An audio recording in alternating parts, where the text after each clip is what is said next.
Greetings JavaViewers and welcome to another Minecraft Mining for Advanced Modders tutorial. In this tutorial, I think this is it's number 2 of the Event Handler series. And we're just gonna get started right into it by making some key binding. We're gonna be using key binding a lot in our event handlers since it's very useful and very easy to do. So it's basically just a one-line code and it's an if statement. So if the keyboard dot and there's all these things well, these are the keys, and there's these ones is key down, which is the one we're going to be using. So is key down, and you do keyboard again, and you do key underscore whatever key you like. Now I'm going to use I just press L, left shift. No, it's already in use. Now we can usually use left control. So this is left control, L, left control. Alright, that is all you have to do, and now the code inside this if statement will be run when we are having the key down, pressing the key down. Actually, no, we haven't done that yet. Alright, so actually I was planning on doing a GUI series now, but I thought making event headers was a bit more exciting to do. So we're not going to mix them up. I'm just going to put some code in here. I'm going to comment it out, and we're going to need it later on, alright? You guys can put it there as well if you want to open up a GUI, but this is how you do it. You do modloader dot open GUI, and we actually need a player and the GUI. Now, how to get the player, you can't just press entity, event.entity, or entity player, because we don't already have it.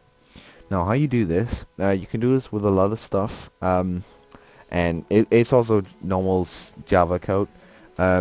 You type in the class you want to use, so this is entity player.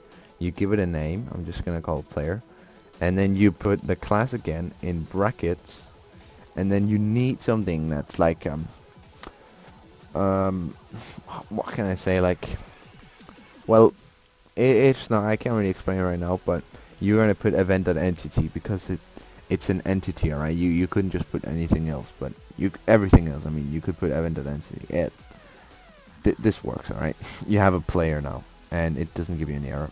And here you want to do new, and mine's going to be called GUI Modium menu, and that's how you call up your GUI. I'm just going to comment this out, and I'm going to add a message. So as we have the player, we don't have to do modloader to get Minecraft instance, start the player. We can just do player.add chat message. Work in progress, or like actually more like soon to come. Alright, so this is how you do key binding. Very simple. Another cool thing you can do, well, I'm just gonna say, when using event handlers like on player update text, the living event, you usually put a lot of if statements. They're very useful for this kind of coding. And we're also going to be using it. Alright, let me just show you another cool thing you can do. It is the, what is it now? It is, no, let's not do like that. Alright, so let's do this. If the player dot,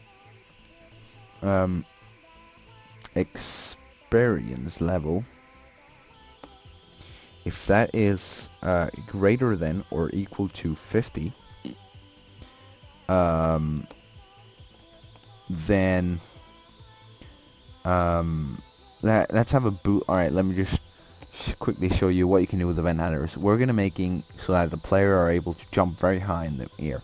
We're gonna make a boolean now, because you can make the player jump very high in the air using the well, you can, but it's a bit buggy using the on in the living event. There's another event for that, so it's called the jump event. It's somewhere, alright? I'll find it in this player. Player something with jump, alright? I'll find it in a second. But go ahead and make it a variable. Make this a boolean. Public boolean.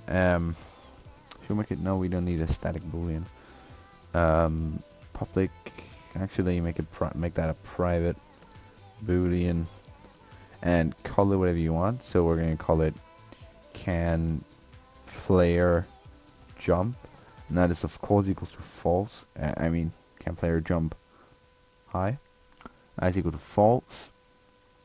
Now what this will do, it will do can player jump high equals true. So now the player can jump high. We're gonna make an else, else, and then this is equal to false. So like, oops, like that. This prevents it from like you just keep having it if you die and you have 0.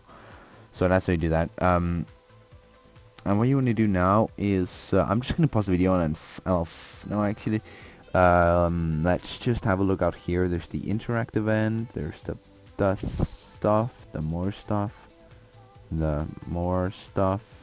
Where's the jump event? I see the fall event, but am I just blind or something? Entity and event not brewing. I don't know.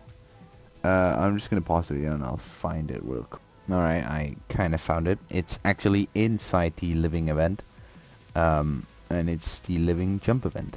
And there's also a living update event, which is the one we're using. And yeah, I think that actually living update event. That's what we have to put here. Living update. Just so you guys are sure about that. Alright, import that instead of that. And go ahead and make a new method. And so forge, forge subscribe. It's a public void, and it's the on player jump. Yeah, and it uses the living jump event. And basically, if you go ahead and look in the living event, there's this cancel able, which means you can actually cancel it, so you can actually not jump and stuff like that. It's pretty nice. All right.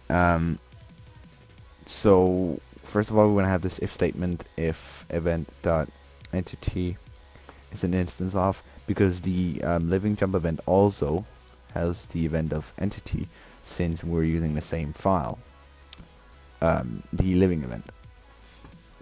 Now, what you want to do is you want to make an if statement that calls for if can player jump high equals true. So if your player can jump high, which is set to true if you're above level 50, then event dot entity dot motion y multiply or plus equals same stuff, plus equals it's a float, so like 0.5f. Now this will make you able to jump higher. Now let's say you also want to jump faster. Like there's actually, it's a bit more complicated. You have to do event.entity dot motion x is equal to event dot entity dot motion x plus equals and then the thing. So like that. And the same thing with the C coordinate, which is C just let's say like forward and backwards. I was gonna say up and down. I was like, what? So this is how you make the player able to jump higher and actually also faster. Let's just go and pause the game and go in, pause the video and go into the. Alright, we're back in the game, and right now I cannot jump high. So let's say I magically get some XP here. And now I can actually jump higher, and that's pretty cool. Yeah, I jump pretty high actually. And well, why do I jump to the side? Oh, we gotta fix a little thing. But basically you can jump higher and it all works, and if you were to get below level 50 again, it would not do anything. We're just going to be removing these lines for now, and I'm going to show you that in a later tutorial. So I hope you guys enjoyed this little tutorial, and I'll see you guys in the next one. Have a good day or night, and I'm out. On everyone! Let's go! Let's go! Let's go! Go! What's going on? Wait, Come on! Okay. Marty, I need ammo! Oh, you're right here, lol. Hey man.